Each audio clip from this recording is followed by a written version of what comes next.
નર્મદા ઉત્તર વાહિની પરિક્રમાની શરૂઆત ચૈત્ર સુદ એકમથી થઈ ગઈ છે।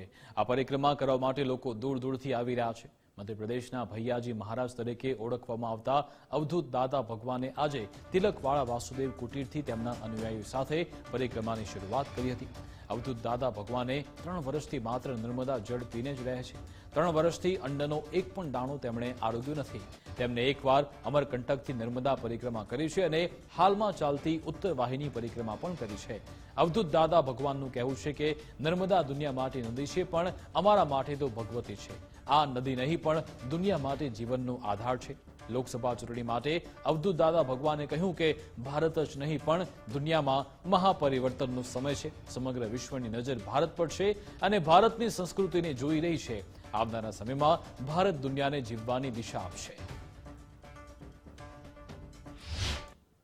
आधार है, हमारी सुरक्षा का आधार है, हमारी व्यवस्था का आधार है।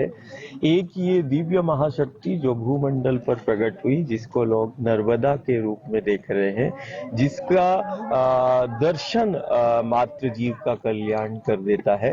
और जिस तट और जिस पथ पर चलना जहाँ साधना है, और जहाँ जाने अनजाने में भी कोई यदि नर्मदा के पथ पर बैठ जाता है तो वो आराधना और उपासना हो जाती है। नर्मदा का दुनिया का ये सबसे असाधारण प्राचीन पथ है, जीवन जीने की कला का केंद्र है। नर्मदा परिक्रमा हमारे लिए साधना है।